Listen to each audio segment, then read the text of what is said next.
तमाम राष्ट्रीय पार्टियों का यह मानना है कि ऐसे आतंकी रेड और आतंकियों का पकड़ा जाना बीजेपी की चुनावी तैयारी का हिस्सा है।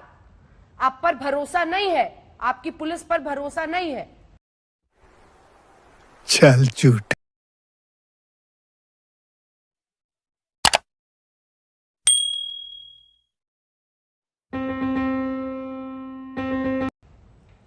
मिस्टर पात्रा,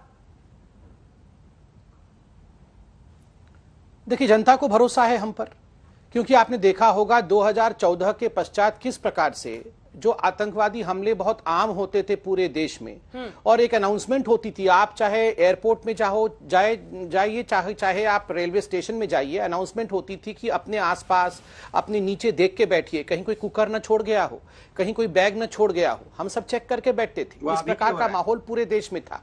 तो स्वाभाविक है आतंकवाद के ऊपर लगाम लगा है, आतंकवाद के ऊपर लगाम लगा है। मैं कंप्लीट कर लूं अंजना जी, मैं आपको एक वाकया बताने वाला हूं। अंजना जी, मैं कंप्लीट कर लूं या बीच में ऐसे चलता रहेगा? अरे आप जवाब दीजिए ना कि अंजना जी, मैं आपको कुछ अभी बहुत अरे कौन भौंक रहा है ये? क्या बात है अंजना जी, मुझे बहुत तकलीफ है। ये आप इनकी चाबी बंद करिए और इनको हटाइए स्क्रीन से।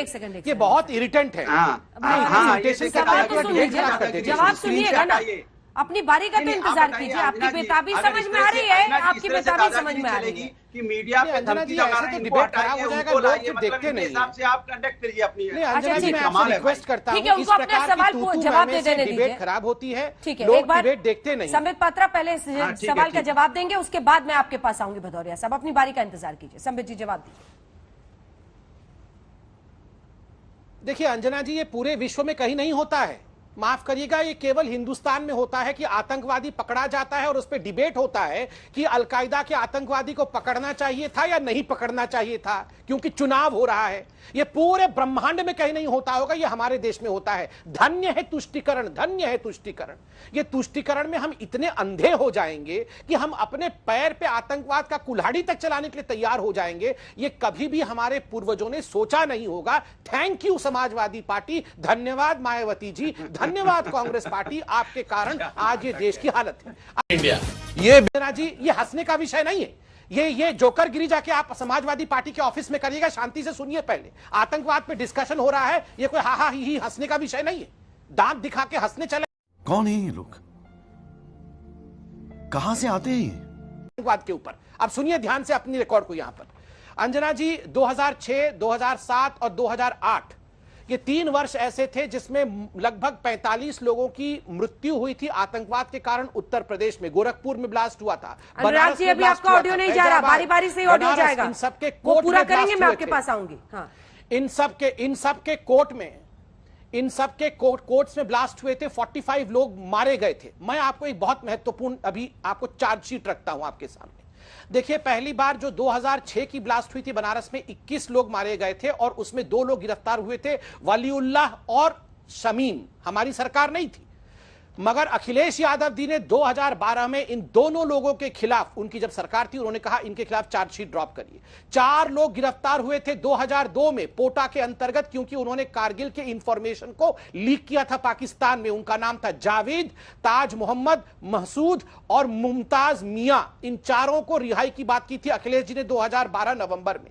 5 आतंकवादी गिरफ्तार हुए थे सीआरपीएफ रामपुर में 2008 में जब अटैक हुआ था जनवरी 1 तारीख को। और 5 टेररिस्ट का नाम था सबाउद्दीन, मोहम्मद शरीफ, जंग बहादुर खान, मोहम्मद कौसर और गुलाब खान। 5 को रिहा करने की बात और इनके केस को विड्रॉ करने की बात अखिलेश यादव जी ने 2012 में की थी। 4 आतंकवादी गिरफ्तार हुए थे गोरखपुर ब्लास्ट में 2007 में, जिनका नाम मैं नाम नहीं बताता हूं, मगर इन 4 की भी रिहाई की बात अखिलेश यादव जी ने की। और इलाहाबाद हाईकोर्ट ने फटकार लगाया था अखिलेश यादव कि कौन आतंकवादी है और कौन आतंकवादी नहीं है, या अखिलेश यादव या मायावती तय नहीं करेंगे। अनुराग भदौरिया जवाब दीजिए। अनुराग भदौरिया जवाब दीजिए। देखा होगा यूपी पुलिस पर भरोसा इन्होंने। देखिए, बिल्कुल अंजना जी, मैं आपको सारी बातों का जवाब दूंगा। पुलिस और प्रशासन को तो आपने अच्छी तरह देखा कि उत्तर प्रदेश के पंचायती चुनाव में कितना नंगा नाच किया है। महिला का आबरू लूटती रही, पुलिस वहां देखती रही। पुलिस ने वहां पे, पुलिस के सामने गोला बारूद चलते रहे। पुलिस कार्यकर्ता की तरह, बीजेपी के कार्यकर्ता की तरह काम करती रही। वहां पे अपहरण होते रहे, पर्चे छीने जाते रहे, पर्चे नॉमिनेशन नहीं करने दिया, आतंकी माहौल। समाजवादियों पे FIR, उनके तो आप घर बुलडोजर आतंकवाद से वाले गिराए मुद्दे गए, पर तो भी आप क्लीन बताइए चिट दे कौन देंगे। विश्वास करेगा? तो अनुराग भदौरिया दूसरी बात, आप आतंकवाद वाले मैं मुद्दे आपकी पर भी क्लीन चिट दे देंगे।